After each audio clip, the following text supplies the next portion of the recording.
Yes, we do. We have 2 guest rooms. This is at Comox, where the fishing is outstanding. If you like seafood, come and see us.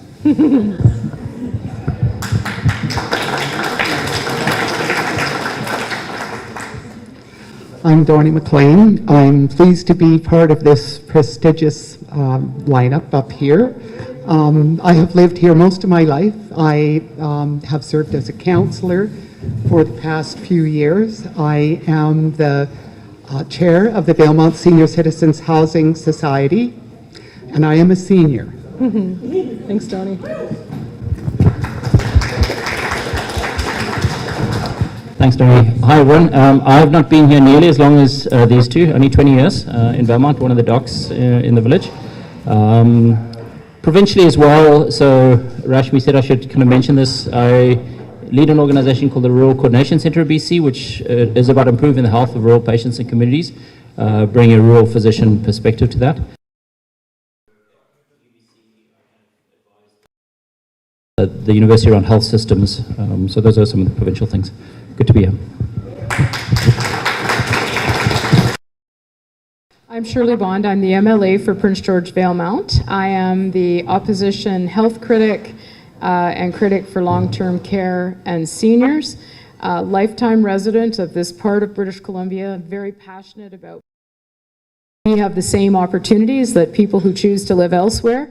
I believe there is hope above hope, and that's a really important perspective. And I simply want to say a special thank you to Dr. Markham. He is doing a really great job at the provincial level, speaking up on behalf of rural communities. He spoke at the Union of BC Municipalities and made it very clear to all of those of us who attended how important having a rural perspective is and speaking to those challenges. So thank you, Dr. Markham, for being here and for your great work provincially. Hi, I'm Isabel McKenzie. I've been in Valemount 2.5 hours, and I don't know why it took me 58 years to get here, but I wish I could stay longer, but I'm anxious to hear from other people. So I think on this subject, one of the things I'd like to speak on is involvement in the community. And Shaylin, by the way, Shaylin deserves a great big hand. She is just outstanding with us seniors. I don't know why. Anyway, she had a program going last spring about aging. It involved exercise, primarily exercise, and just getting out. And there was like 4 of us showed up. It was in the building next door and also utilizing our arena, which is a fantastic facility. So that's one area. The other thought I had too was our Legion in Valemount here, branch 266. Pete, you know all about it. Every Friday night is a lovely dinner. It's just an opportunity to get out and socialize. And I think that is a big thing. I think that's one of the things that has kept me and my wife young. At least we think we are. So someone said you're getting older. Getting older. No, I don't think that's right. I think we are old. Speaking for myself, at 87, I think I'm, where's that chart? It was scary on the dementia column. But anyway, we're so far so good.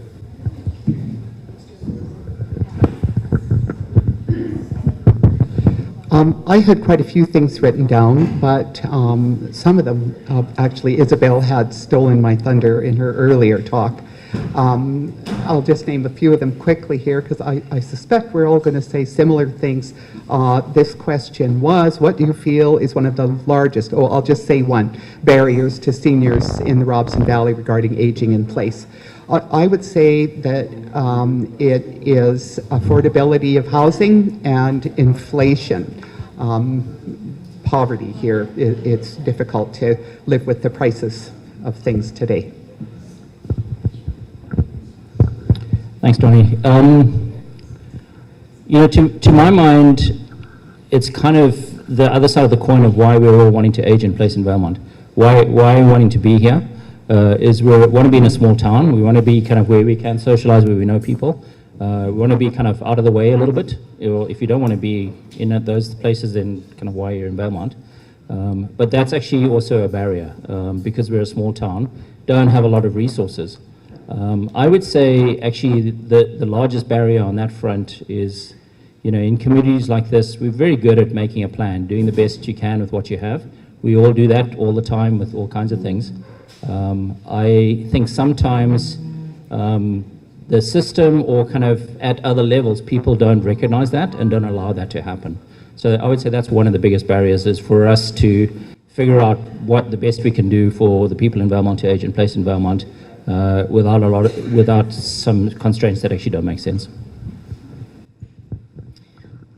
We'll certainly agree with what has been said. There is an issue with affordability, with access to a variety of housing so that people can choose to stay where they want to live. One of the things that I would add is, and we're seeing it across the province, but it is often very acute in small communities, we can add all the housing we want. If we don't have people who value working with seniors, caring for them, providing the support services.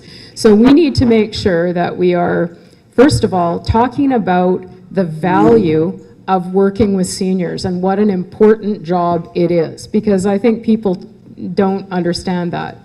We also need to pay those people fairly and appropriately to care for our aging demographic. And I think that we need to make sure there's proper training. The closer to where you need those people is where you need to train them. So thinking about how do we create that workforce right here in Valemount, McBride, and the Robson Valley. Because we can build housing, but if we don't have the people, and it's the same with our healthcare professionals, thank goodness for Dr. Markham and the team, but if we don't have the people, the infrastructure really isn't going to help us as much as it should. So let's train people, let's do it closer to home, and let's talk about the value of a role caring for seniors.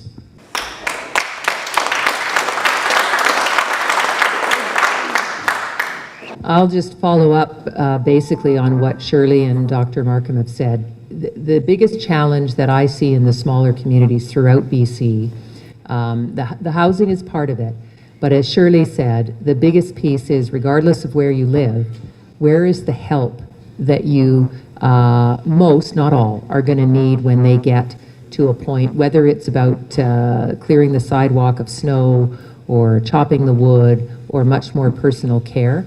That's the biggest challenge in small communities like Valemount that I see is the same. Even places that are a little bit bigger still have that challenge, because you're going to clearly need the people who work here and live here in order to be able to serve the needs of people as they age. Thank you. Just to add a little plug on that, I think volunteers play such a huge role in that through programs such as the Better at Home program. That is dependent on volunteers. And many of you in this room have volunteered for that program, which is wonderful, but it would be so great to see younger generations stepping up to fill that role as well. Okay, the next question is a little bit lighter. Jim already spoke to some of this, but what do you feel the Robson Valley and the province and more broadly is doing well to support aging in place? Okay, well, I'll start. We'll go the reverse. So what I think Robson Valley is doing well, and I do see this in other small communities, is exactly what you spoke of. In smaller communities, people are helping their neighbors much, much more. I think that comes from just a lifetime of resiliency and a lifetime of living in a place where everybody helped each other out. And I think that goes a long way, but then there comes a time for some when the needs that they have go beyond what they would reasonably expect their neighbor to be able to help them with. That's where the challenge is. But I think smaller communities, without a doubt, It's that volunteerism, that sense of cohesiveness. The isolation and loneliness is not as pronounced in smaller communities. There'll be some, as it is in larger communities. What does our healthcare system do well around seniors? I think actually one of the things our healthcare system does well discourages living at home, which is we do long-term care well in the sense that it's an affordable option for everybody, and that actually presents an added layer of complexity, I think, to the equation. So I think that I should say this. I was just asked actually this question about what does Valemount do well. I'll tell you one thing it does well. Dedicated groups, small groups of hardworking volunteers advocate for housing options. And let me tell you, I'm inspired by how successful those lobbies have been. If you think about the fact we have affordable housing, we have new childcare spaces, we're going to have another, which we'll learn more about tonight. You know, that is not a small accomplishment to get your voices heard when the clamor for support is so loud everywhere in the province.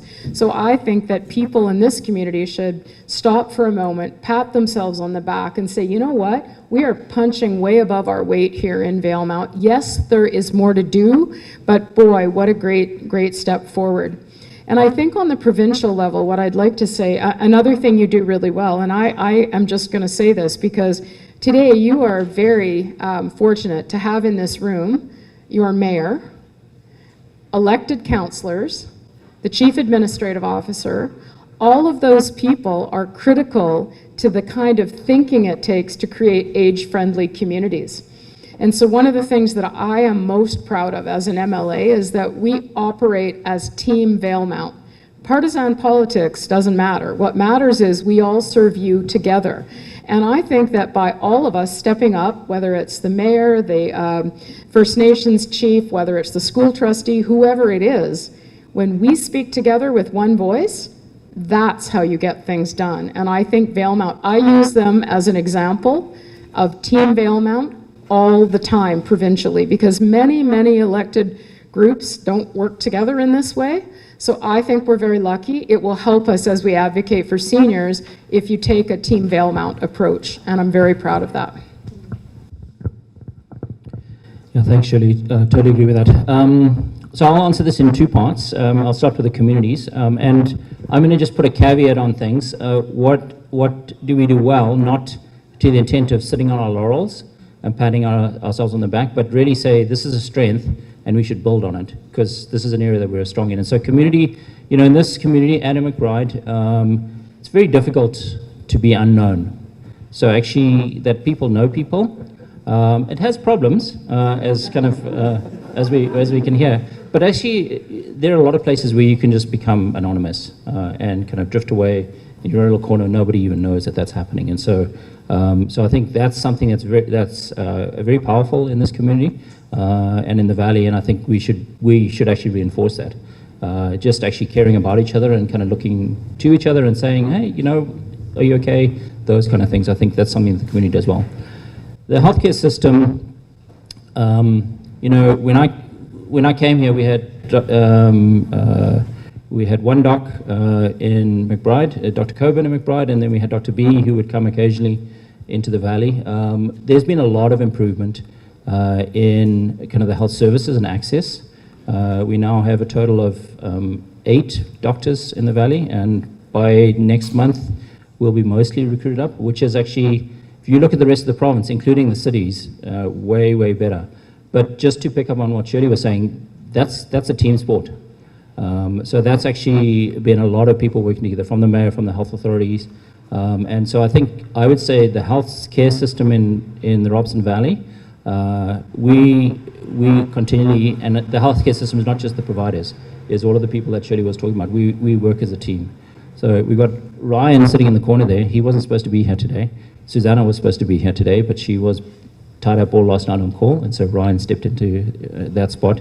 You just heard, and some of you may have missed Derek's comment. It's been years and years. I don't know how many years, probably 8 years of us fighting and advocating to get better ambulance services, the type of services that he's talking about, and that's come through with Owen's work and Derek's work and persistence on that. And so that's the team sport and the fact that we work together to try and improve access is, I think, something that we do well. And I think we could do better. There are different ways, more access of services in the home. We've been advocating for ages for community health workers rather than home care workers, so they can do what they need to do and actually help people get services in homes. So there's more to be done, but it is a team sport, I think. Yeah, I would agree with all of that. And one thing, I was talking to a fellow Councillor Banchet, about what she thought, and she reminded me we had just talked about the personal health record system being initiated here. So that's one thing we're doing well. I just have really one comment about what the community is doing very well, and I think, and it hasn't been mentioned, is the Meals on Wheels. It's outstanding as far as I'm concerned. So Rashmi, wherever you are, take a bow. You're doing a great job.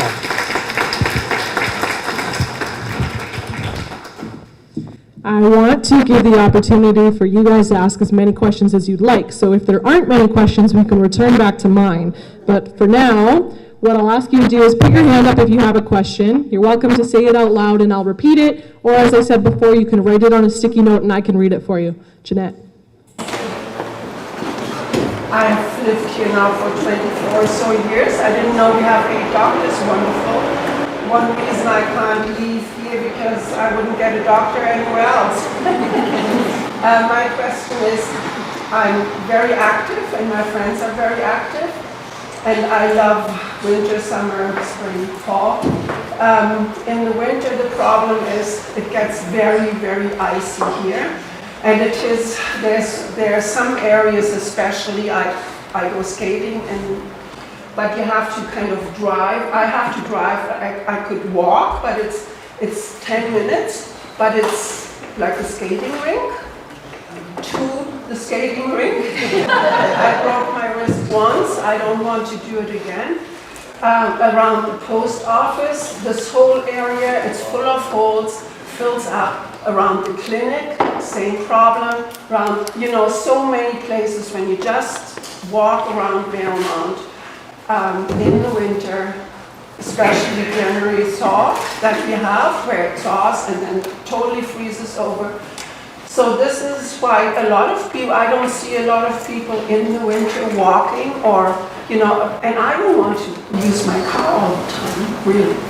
So is there anything that can be done? And I think I talked with other people about this, and yeah. I'll just repeat the question, and I forgot to mention before you said it, but please make sure they're questions, and also, I think it goes without saying, but please be respectful with your questions. The question is, what can be done about the horrific icy roads in the winter that make it quite hazardous for everybody, but especially older folks, to get around town?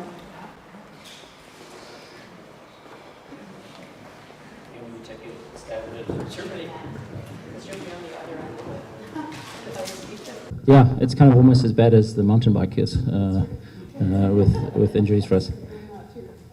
Yeah, so no, I think it's a fantastic point, and I don't think there's an easy fix to it, otherwise somebody would have fixed it, but I think it is something that should be addressed.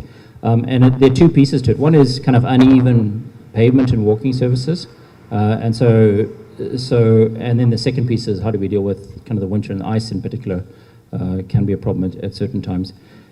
My suggestion is, so we do have some vehicles and places within the community that actually can look at it. We have an elder collaborative, which is built out of this group we call the Partnership Pentagram Plus, which includes, as Shirley was saying, mayor and council and community kind of business people and citizens and health providers or whatever.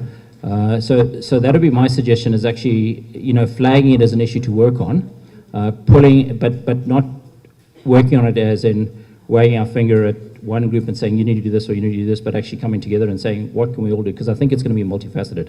And it could be things like the amount of salt or gravel that we put down. It could be things like the equipment that we use to clear snow. It could be things like planning for kind of wear and tear on pavement surfaces. And then, there may even be innovative things that we kind of can start looking at. But, it's not inconceivable that we start thinking about, we've got the trail around town, about things like kind of using green methods to heat it in the winter, if we need to do that. So I think those, where there's biofuel, we have lots of biofuel here, or other methods to be able to do that. So, but those would be things I don't think that any one person would be able to figure out. I think we'd have to come together to figure that out. And I do agree that that's an important issue.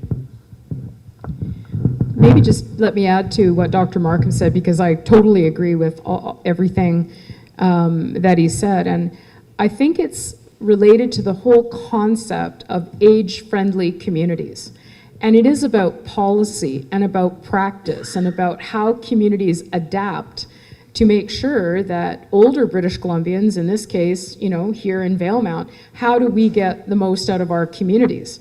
So I think it is a way to work toward a solution. And as I said earlier, you have your elected officials in this room, and it isn't a finger-wagging thing, because the same situation happens in Prince George. And I don't know about you, but I walk very carefully. I look like a penguin because, you're trying to stay upright for fear of what's going to happen if you hit the ground. So I think it is about creating a sense of awareness, and things like sidewalks, if they are uneven or there's roots growing, those things are impediments for seniors in communities. So I think when we plan our communities, when we plan our cities, we need to use that lens of how do we make an age-friendly community. You are so right. We need to keep moving. One of the things that helps us age well is be moving, and in the winter it is a bigger challenge. So let's involve the the Elder Collaborative. Let's involve our municipal and other elected officials and have a conversation about how we improve those circumstances. Do you want to add something? Just a very specific possible, not solution, but opportunity. So there are going to be some people for whom they shouldn't be walking outside on icy sidewalks, and that is the reality. There will be others for whom, if I don't know whether it would be the Better at Home program or some other local group, there are these, we used to provide these for our community health workers who had to walk around, but you can get these things for your that fit over your shoe or your boot that have they're for ice, right? So you could think about whether, and if you combine that with some walking sticks, that you might be able to have a group program of walking in the winter for people for whom it was appropriate. It won't be appropriate for all. And these things could be, the poles and I call them the crampons, but they're not quite that dramatic. But for the soles of the shoes, and be able to get out and about in terms of getting still some exercise and fresh air during the winter. This is part where we kind of, stock up in the fall and put them on as soon as the snow flies. Okay, we'll move on to the next question. Maybe just 1 or 2 comments per question so we can get as many as possible. Yeah, Nancy. I just want to give voice to the issue of volunteering in the community. I've kind of gone from a younger active volunteer to an older active volunteer, and I think there's a transition there that we need to be mindful of when we're getting older. And we're trying to encourage and entice younger volunteers to help in the community. And I think what I've experienced is that sometimes us older people, we just want to do it our way. And we've done it for years, and we've done it right, we've done it well. And when these young people come on board, it's like there's no way they can do it as well as we've done it. And I think it's a real problem. Like, I think we need to learn how to be wise older people and mentors, and accepting of, it's not how younger people are going to do it. It's the fact that they're willing, and that we really need to cherish that and welcome that in the community, because there's a lot of us. Also, another thing I know is that I personally grew up with an ethic of volunteerism and service. My mother was an active volunteer, and I've talked to a lot of older people lately, like, did your mom volunteer? Oh yeah, my mom was on every board, on every committee, you know, but a lot of younger people these days, like probably partly because of digital technology, whatever, they don't have that ethic. And I think it's a real loss. Like, I'd really like to kind of be mindful in the community about what we can do together to, it's diversity. It's like what Seiji was saying about, you know, maybe going to a meeting or trying to sit on a board and not feeling welcome. Like, come on. We have to welcome everybody. Like, there's so much work to do to fulfill our capacity and our potential as a community in the valley. So I just wanted to Thank you for sharing. say that. It's hard to articulate, but No, thank you for sharing that. A question? Yes. So one of my concerns is as we age and develop issues, health issues, is that oftentimes you end up having to go see a specialist, and it's in Prince George or Kamloops, and it's a long ways away, and oftentimes the bus doesn't travel very often, and I just wondered if the panel had any ideas or suggestions about that. So she's speaking about transportation to specialist appointments and the lack of options in our community, and she's just asking if the panel has anything to share about those options. Yeah, I totally agree. So one of the pieces that's actually lined up with the work that I'm doing with the RCC, including the personal health record stuff, is leveraging virtual as one piece, technology to improve access in community. And I'll just give an example of kind of, I think, where we are and where we could be, if there's enough will to do that. So where we are at the moment is if I see you and we say, you need to go see a specialist, maybe it's Prince George, maybe it's Kamloops, maybe you want to go to Edmonton, perish the thought, it's across the provincial boundary, and that's just a whole another thing. Or maybe it is something that's only available in Vancouver or Kelowna. Then I write a letter. Can you believe that nowadays? I write a letter, literally, and that goes by mail or by fax. These days, and often I don't know. So we have a process in our clinic at the moment where our staff will phone after the letter's gone to make sure the letter got there, because often it doesn't get there. You think it's got there, I think it's got there. It's not there. We wait for 6 months and then figure out, oh, it never got there in the first place. So we actually now have a process to check on that. And then the specialist reads the letter and then gets a hold of you and says, okay, you need to come on this date. They don't tell us that you're going to come on this date. So I don't know that that's necessarily been done. So we can have a process to try and close the loop on that. And then you go down there and then they say, okay, you need X, Y, and Z tests. Go home. And then come back to get the tests. And then you get the tests, and then the test results come to me, maybe, hopefully, and to the specialist. But then do I act on the test results? Does the specialist act on the test results?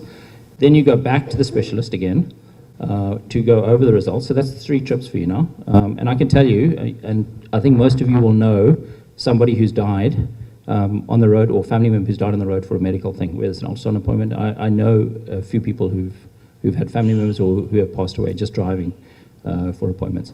So that's a crazy system. So where we're trying to push to is a model, and there is actually some support at the moment provincially to move in to test it out. We're talking about from consultation, which is the process I just described, to conversation. So why could you not come into the clinic, we just bring a specialist in by video, and when the 3 of us talk, say, hey, we need X, Y, and Z, and then X, Y, and Z is done. If you need an exam or test done, I could maybe do it there, you know, does your knee move like this or whatever? And then if the test needs to be ordered, we agree, you're going to order the test, you're going to follow up the result, I'm going to order the test, I'm going to follow up on the result, and then we close the loop. And then if you need to see the specialist after that, you can go see the specialist once with everything in hand. That is possible now. There are just ways of doing things, and the way that the health system has been built is it's been built to be convenient for people like me, so for the doctors, for the health authorities, that it needs to be built in a way that is convenient for the people, because that just makes so much sense. It's actually much cheaper for everyone, including the health system, and it's much safer for you. So I totally agree that there's huge potential to improve things in that way. I think it's going to be a bit of a long game, though. I just wanted to add that the long-distance transportation is not the only problem here. There's transportation problems for people to and from the clinic, to and from the drugstore, to and from testing. And when they get off that health bus in the middle of winter when it's dark and need a ride home, and there's no taxis here, I don't think there's any coming in very soon, you know, so that's a real issue for people in town as well. Short distances too. I would, pardon me, I'd like to make the comment on transportation. This is for our MLA's ears. Our highway out here is 50 years old, I believe, at least. Very little, if any, improvement. In the last few years, the traffic on from here to Jasper or here to Kamloops is horrific. So, madam, if you could take that to Victoria, I and many others would appreciate. Thank you. Okay, another question. It will be a question, please. Deanna?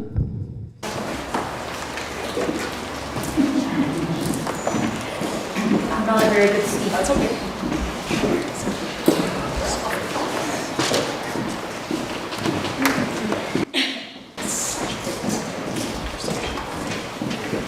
I might be able to answer your question, Deanna.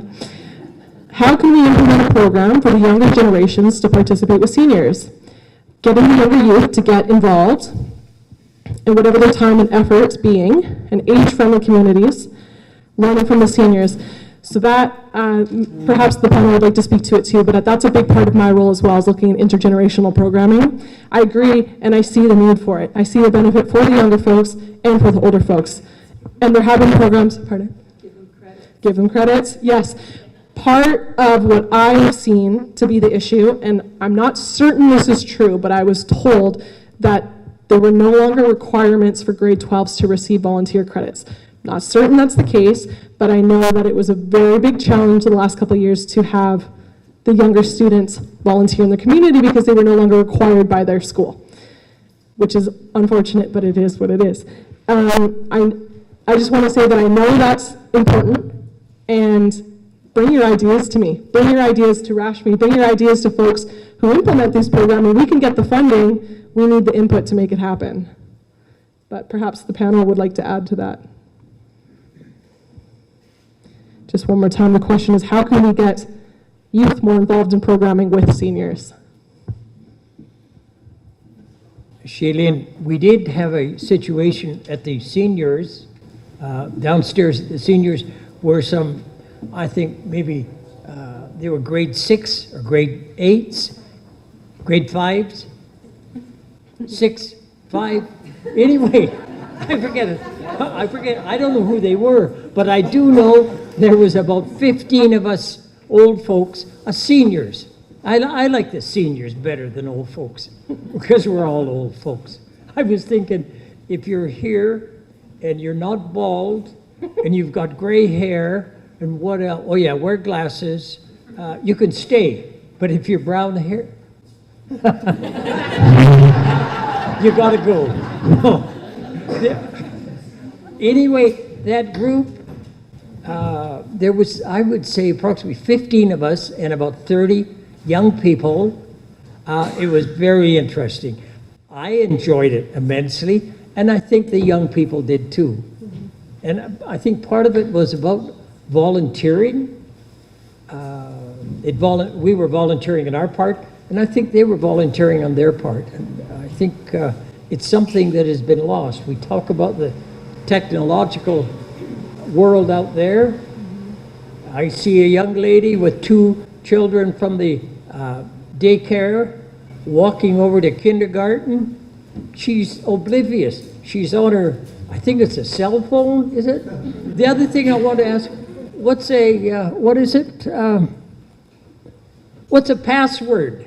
I don't know what a password is. Anyway, that's it.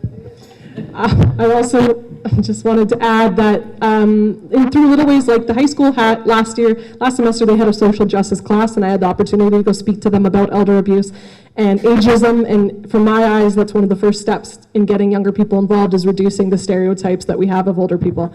So it's really great that we had that opportunity. I don't know if that class is running again, but I think it's finding those opportunities where they're already open-minded to the conversation and being involved, and then getting in there.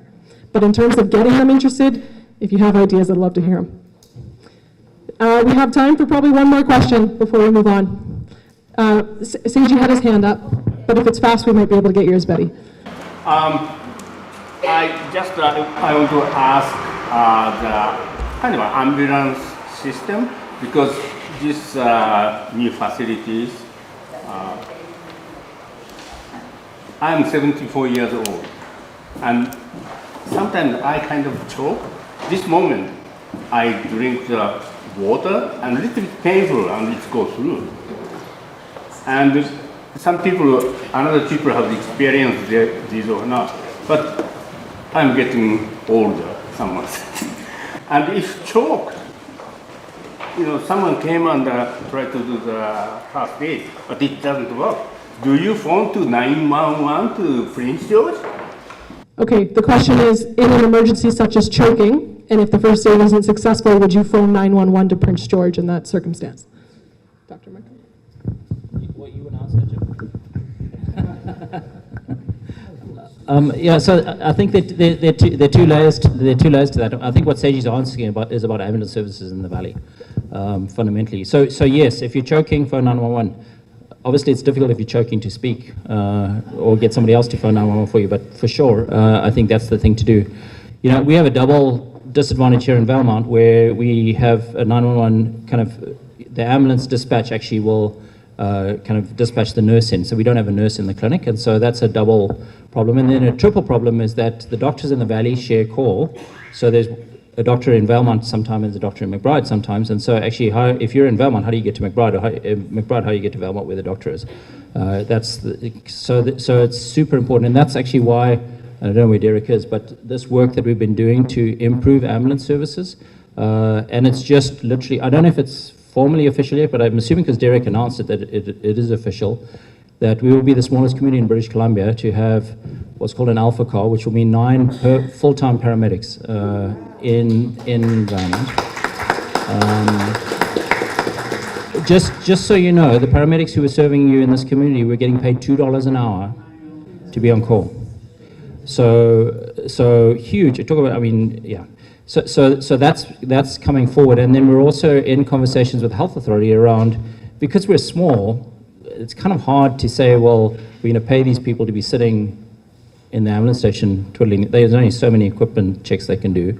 So actually pulling the paramedics into the clinic, into the emergency room, having a partnership with the health authorities, helping support their wages and all that kind of stuff, or having them go out more into the community like Derek does. So we're actually exploring those models in order to make, as you say, Seiji, having, when you call 911, that you know there's an ambulance in town and that they can get to you pretty quickly. And I think I'm hoping, I'm an optimist, but I'm hoping we're getting to that place where it's going to get suddenly much better in the valley, because it has been a big problem, especially this last year. Betty, I think we have time for your question. Where'd you go? Oh, right there. The health bus that we have goes to Prince George one day, a weekend, Kamloops another day, and you can ride on it and you can take a companion on it. A few years ago, if there was room on the bus, then someone else could go on the bus even though they didn't have a health problem. And now, like some seniors might want to get to the city, it would be an opportunity. They would pay the $20. That bus would be full, and economically, it seems like a better way. At some point, that we say, well, we're full, we can't go, but if it could be used for seniors in other ways, that's just what I thought. Question is about how you can use the health bus in other ways, because at the moment, you kind of just have to go for your health appointment and that's it. So first of all, I just want to say that the way we are going to have top quality healthcare in rural BC is because we have physicians that are thinking like this, where you can use a virtual connection. It should not be rocket science that if you have a specialist and a GP and a patient, that wouldn't it be good if we could actually talk to each other instead of having files floating through the Ethernet somewhere? So, and talking about how do we utilize everyone to their full scope of practice. So for example, paramedics, exactly, we want them full-time. And by the way, thank you, Mayor Torgerson and everyone else, Dr. Markham and all of us who work to press that point, obviously the paramedics themselves and others. That is an amazing accomplishment that we are going to have full-time paramedics in this community, well-deserved. But we need to think about innovation. And so even the fact that we have a bus going back and forth, if it's not full, why can we not have ministries work across, agencies work together, like Northern Health, with municipalities, with seniors organizations, to fully utilize the resources that we have? And so we have very much made this argument to Northern Health about the Northern Health bus, that first of all, you should be able to take a companion, but if there is space, how can that be utilized? We thought we had made some progress on that, so I really appreciate you raising it, and I will go back and ask about it again. But let's use the resources we have in innovative and creative ways, including people. You know, use paramedics, make sure that they're fully integrated into the healthcare system. So thank goodness for physicians that are thinking, like Dr. Markham and others, who are leading on the rural issues provincially, because that's the only way we're going to have a sustainable healthcare system. You can't keep doing things the same way over and over and over again, hope for different outcomes. What we need to do is think creatively and innovatively in order to provide for needs, especially in rural BC. So well done, Dr. Markham. We really appreciate those ideas, and I will go and lobby on your behalf. Yeah, thanks, Shirley. The ideas were all stolen from someone else. But I think what Betty's saying, so you were allowed to do that before COVID, and then they stopped it, and now they've allowed the companion back. But I don't know, and I think appreciate MLA Bond's kind of offer to follow that up to get companions on. I believe my last experience on the medical bus was that if you're 60 years or over, you do not have to have a medical reason. That's what it was, yeah. That was before. Yeah, and I think that was all shut down with COVID, and it's opened up. I'm just not sure how if it's all back again. So it's great that Shirley's going to follow that up, because it should be absolutely over 60. You don't need another excuse. And I think they were also opening it up. It's back on again. I think my sister tried that and it wasn't. We'll wait for that, because it should be. We can get confirmation and get that messaging out to you guys, but I hate to cut us short, but we do have to move on in the interest of time. So I thank you all for being up here and sharing your expertise.